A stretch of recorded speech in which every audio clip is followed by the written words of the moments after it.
Assalamualaikum. Pada video kali ini saya akan menjelaskan mengenai penurunan dari persamaan gelombang satu dimensi. Untuk materinya bisa di-download di Bismart pertemuan 12 ya. Untuk asumsi yang kita gunakan pada model persamaan gelombang ini adalah gelombang yang kita modelkan ini khusus untuk gelombang transversal, di mana gerakan partikelnya itu hanya terjadi secara vertikal saja. Jadi hanya naik turun saja, bukan rambatan ke menyamping kanan kiri seperti itu. Kemudian media yang kita gunakan untuk ilustrasi itu terjadi pada tali elastis dan amplitudenya kecil. Kemudian untuk notasinya bisa dilihat di slide. Jadi ilustrasinya misalkan ini adalah gelombangnya, ini posisi equilibrium ya, jadi posisi ketika mendatar. Yang disebut dengan O adalah perpindahan tali secara vertikal. Jadi ini X-nya ini menyatakan ini X-nya, ini menyatakan posisinya. O itu adalah kenaikan atau penurunan dari tali diukur dari posisi equilibrium. Jadi diukur dari sini. Positif itu menyatakan bahwa gerakannya naik, kemudian kalau nilainya U itu negatif berarti gerakannya turun. Kemudian karena dia bergerak, jadi selain variabel independennya selain X juga merupakan juga ada variabel independen T. Jadi di sini UX ini U-nya fungsi atas X dan T. Kemudian bagaimana mendapatkan persamaan dari gelombang ini? Kita akan gunakan hukum Newton, yaitu dengan mengkaji gaya-gaya yang bekerja pada partikel yang sangat kecil. Misalnya saya concernnya pada jadi ini talinya kita partisi begini ya, partisi seperti itu. Kemudian kita lihat gaya-gaya yang bekerja pada satu partikelnya. Jadi di sini. Ini kalau saya zoom, misalkan ini ya. Ini. Kemudian kalau kita jabarkan di ujung-ujung bagian dari tali ini terdapat regangan atau tension gitu ya. Di titik X maka ada tegangan sebesar T kapital. Ini menyatakan tegangannya ini dipengaruhi oleh posisi dan waktu. Demikian juga di titik yang lain. Misalkan di sini titik yang lain itu letaknya X plus delta X atau besarnya partisi adalah delta X. Ini ya. Maka di titik yang lain itu ada tension juga sebesar T di titik X plus delta X pada saat T. Seperti itu. Kemudian sudut yang terbentuk, kalau kita hitung sudutnya, ini notasikan sudut yang terbentuk itu dihitung dari posisi tensionnya terhadap sumbu horizontal. Seperti ini. Jadi di sini ada theta. Oke, ini sama ya nilainya. Kemudian di titik X, T, kemudian di titik ini juga ada theta pada titik X plus delta X. Ini tensionnya. Ya, ini jadi ilustrasi ketika partisinya saya ambil di sini. Jadi tension di sebelah kiri itu ke bawah, kemudian tension di sebelah kanan ke atas. Kalau saya ambil tensionnya di titik yang lain di sini, maka tension di sebelah kiri itu naik ke sana. Yang sebelah kanan itu tensionnya ke bawah. Oke, jadi tergantung. Secara per umum nanti bisa gitu ya. Jadi yang akan kita cari nantinya solusinya itu bentuknya gini, UXT-nya bentuknya seperti apa. Oke. Karena ini solusinya, jadi akan kita modelkan ke dalam persamaan diferensial parsial karena memuat dua variabel independen. Jadi persamaan diferensialnya seperti apa nanti supaya kita bisa mendapatkan solusi bentuk UXT. Nah, sebelum kita membuat modelnya, kita kaji dulu gaya-gaya yang bekerja pada bagian kecil tali tersebut. Oke, ingat tadi ada dua ujung ya, ujung bawah dan ujung atas atau kiri dan kanan. Kita lihat di sebelah kanan dulu. Jadi di bagian ini kita lihat dulu. Oke, ini titiknya, talinya berarti ada di sebelah sini. Ini tensionnya itu ke atas, ini T-nya. Ini ya, Tx plus delta x, T. Kemudian kalau ini sudut yang bekerja berarti gaya secara vertikal ini bisa kita hitung menggunakan Tx delta x, T dikalikan dengan sinus karena ini sudut yang bekerjanya adalah theta. Jadi untuk mendapatkan ini itu adalah T sin theta. Kemudian gaya horizontal yang bekerja itu adalah T cos theta. Yang ini ya. Oke, jadi ini gaya yang bekerja di ujung sebelah kanan. Kemudian bagaimana dengan gaya yang bekerja di ujung sebelah kiri? Oke, ini titiknya di sini. Tadi gayanya tensionnya itu ke bawah. Maka bisa dengan cara yang sama kalau ini kita jabarkan sebagai gaya vertikal dan horizontal, maka kita peroleh bahwa gaya secara vertikalnya itu adalah Tx sin theta. Ini sudutnya tadi kan di sini sin depan per miring, ya. Jadi T sin theta, kemudian yang mendatar atau yang horizontal adalah T cos theta. Tapi sudutnya di x, T. Kalau bentuknya seperti ini, talinya ada di sebelah sini. Gitu ya. Kemudian selain di ujung-ujung tersebut, ini memungkinkan juga ada gaya-gaya eksternal lain selain di ujung-ujungnya yang berada di sepanjang tali delta x. Misalkan secara umum total gaya eksternal yang lain itu adalah fxt delta x. Ya, ini kalau ada gaya eksternal lain. Kita notasikan secara umum seperti itu. Kemudian bagaimana modelnya? Ini kita gunakan hukum Newton. Ingat di awal tadi kita asumsikan bahwa gerak partikelnya atau gerak gelombangnya itu hanya terjadi secara vertikal, hanya naik turun saja. Kalau hanya naik turun, berarti yang kanan kiri nggak ada. Oke, kalau begitu menurut hukum Newton secara vertikal ini total gaya yang bekerja ini sama dengan massa kalikan percepatannya. Sementara secara horizontal karena tidak ada gerak partikel, maka total gaya yang bekerja adalah 0. Seperti itu. Dengan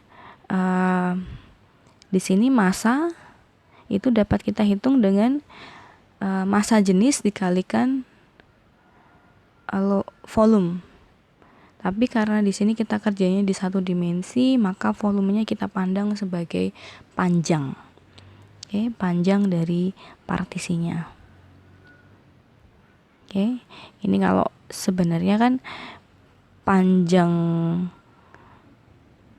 talinya pada parti tersebut ini tidak garis lurus ya, memungkinkan dia melengkung. Tapi kita dekati dia dengan garis lurus dan panjangnya adalah delta S. Maka dari sini kita peroleh bahwa massa itu adalah massa jenis rho X dikalikan delta S. Jadi massa jenisnya di sini memungkinkan dia berubah tergantung dari posisinya. Apabila massa jenisnya dianggap homogen, maka rho-nya bernilai konstan, rho. Kemudian A itu adalah percepatan gerak partikel, karena tadi gerakannya adalah naik turun, maka percepatan geraknya ini ekuivalen dengan turunan kedua dari perpindahannya, atau do kuadrat U per do T kuadrat. Seperti itu. Kemudian dari sini kita jabarkan hukum Newton ini menggunakan gaya-gaya yang sudah kita jabarkan sebelumnya. Yang pertama pada arah vertikal. Ini yang pertama kita jabarkan terlebih dahulu.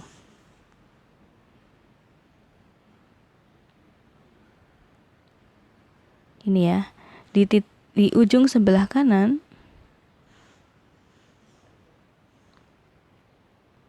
ini saya hapus dulu. Oke, ini ya, di ujung sebelah kanan ini ada T cos theta, tapi ini titiknya di X plus delta X, T. Kemudian vertikalnya adalah T sin theta. Di ujung sebelah kiri ini adalah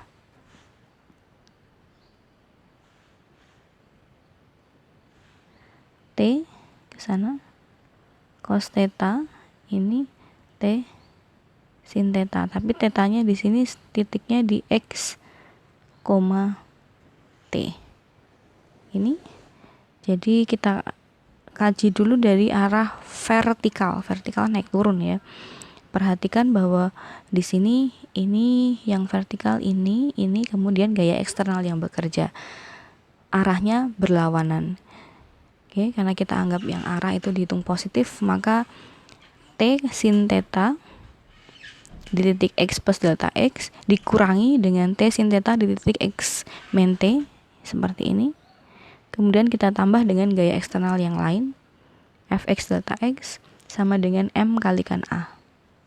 Ini M-nya, ini A-nya. Oh ya, di sini delta S-nya ini karena tadi kita dekati pendekatan garis lurus, maka menurut teorema Pythagoras nilainya sama dengan akar delta X kuadrat plus delta U kuadrat. Delta U adalah selisih perubahan U. Jadi ini U xt, ini U X plus delta X, T, ini di cari selisihnya.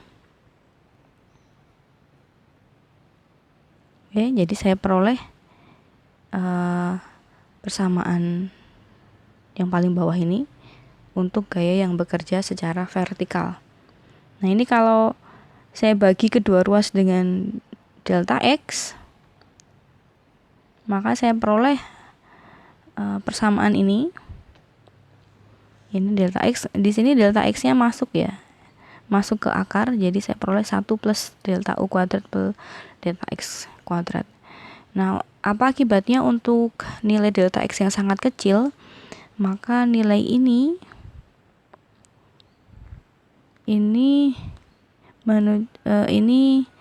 do kuadrat U per do X kuadrat.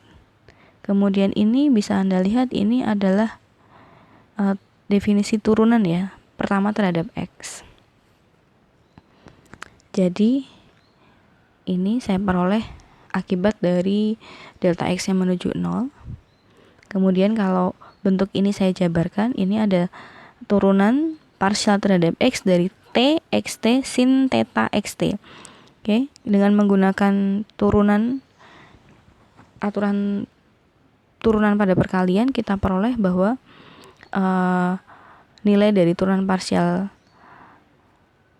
T sin theta terhadap X itu adalah Tx sin theta plus Tx turunan dari sin terhadap X. Tapi karena di sini sinnya fungsi atas theta, di mana theta sendiri fungsi atas X, maka kita gunakan aturan rantai xt kalikan turunan sin cos kemudian turunan theta plus fx. Seperti itu ya. Jadi ini adalah persamaan yang kita peroleh dari gerak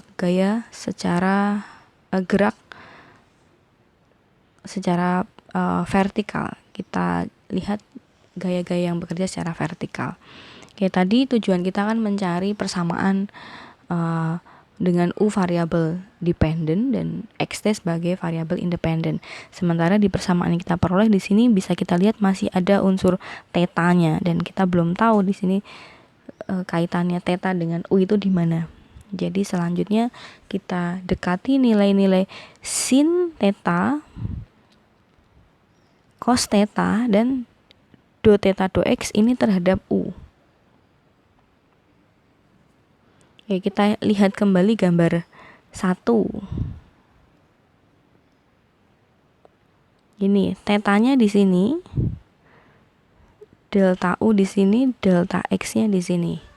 Oke, bisa kita lihat bahwa tujuan kita kan mencari hubungan antara U dengan teta ya. Oke, bisa dilihat tangan teta itu sama dengan delta U per delta X. Untuk delta X yang sangat kecil maka ini berlaku sama dengan do U do X. Ini jadi tangan teta itu nilainya sama dengan do U do X.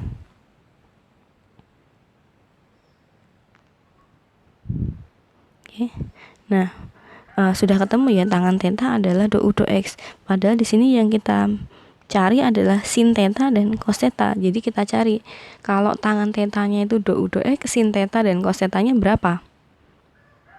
Oke, dengan menggunakan teorema Pythagoras, dimisalkan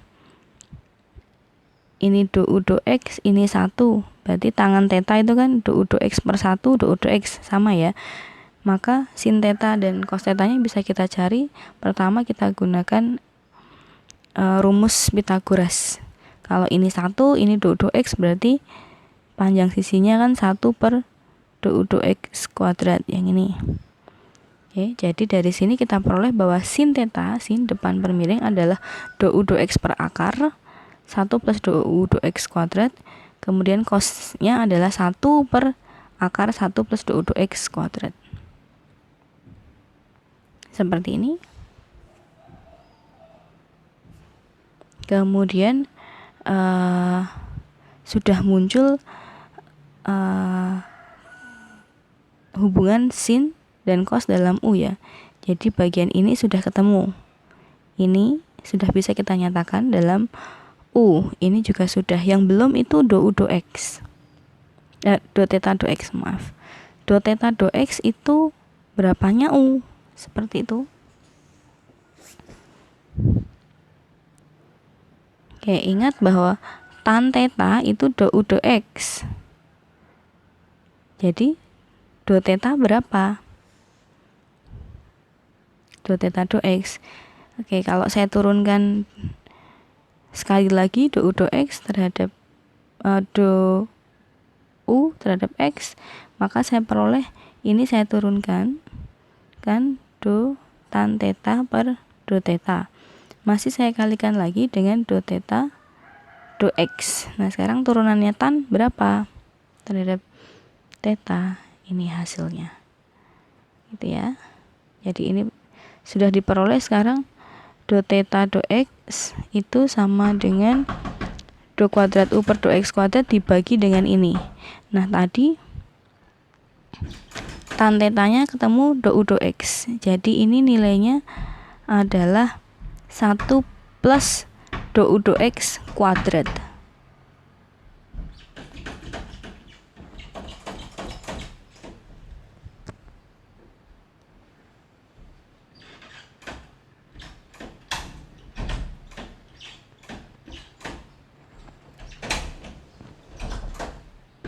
Nah, bisa kita lihat bahwa bentuk sin, cos, dan tangen itu semuanya memuat unsur nonlinier. Ada perkalian antara do U do X dengan dirinya sendiri.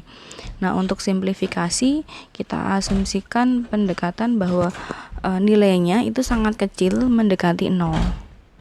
Sehingga dari sini kita peroleh bahwa sin tetanya ini adalah do U do X, kemudian cos tetanya adalah 1, kemudian do teta do X nya ini 0, Jadi ini nilainya do kuadrat U per do X kuadrat. Seperti ini ya. Nah, ini ketiga nilai ini kemudian baru kita substitusikan pada persamaan sebelumnya, kita peroleh bentuk ini. Ini di persamaan ini Anda lihat sudah tidak memuat lagi variabel dependent theta. Jadi sudah U atas X dan T. Oke, ini untuk yang vertikal. Kemudian bagaimana dengan yang horizontal? Caranya sama, kita identifikasi dulu gaya yang bekerja tadi sudah. Kemudian ini dengan ini ya. Karena berlawanan arah berarti nanti saling menghilangkan, dan karena gayanya itu hanya bekerja secara vertikal berarti total gayanya 0. Sehingga kita peroleh bentuk ini. Kalau kita bagi kedua ruas kemudian dilimitkan menuju 0, saya peroleh turunannya 0, sehingga saya jabarkan dapatkan bentuk ini. Ini turunkan terhadap X kalikan ini kali ditambah dengan ini kali turunannya ini terhadap X. Oke. Kemudian dengan substitusi nilai sin, cos, dan do theta do X yang sudah kita hitung sebelumnya, kita peroleh bentuk ini. Nah, pada bentuk ini juga kita dapatkan bentuk nonlinear, ada perkalian do U do X dengan turunan keduanya. Oke, jadi dengan alasan yang sama untuk simplifikasi bentuk nonlinearnya kita hilangkan dengan mendekati dengan nilai 0, sehingga saya peroleh bentuk Tx x, T sama dengan 0. Oke, ini persamaan pada arah horizontal. Jadi secara umum kita gabungkan vertikal dengan horizontal. Ini persamaan 4 dan persamaan 8 ini kita gabungkan. Kita peroleh ini nilainya 0. Jadi ini tambah sama dengan ini adalah persamaan dari gelombangnya. Oke, ini persamaan gelombang linier secara umum. Kita sederhanakan lagi untuk kasus misalkan diketahui gaya eksternalnya tidak ada, berarti ini 0. Saya dapatkan bentuk ini. Itu kemudian asumsikan lagi misalkan tensionnya itu konstan, berarti ini tidak fungsi atas X, T. Oke, misalkan lagi ada asumsi yang lain, densitasnya itu sama atau medianya homogen, maka tidak lagi fungsi atas X. Oke. Kalau semua asumsi kita gabungkan, kita dapatkan bentuk yang sangat sederhana, yaitu do kuadrat U per do T kuadrat min C kuadrat do kuadrat U per do X kuadrat sama dengan 0. Dengan C-nya ini adalah T per rho. Oke, demikian penjelasan saya terkait dengan penurunan persamaan gelombang satu dimensi. Ini bentuk yang sederhana. Semoga kalian paham, semoga bermanfaat.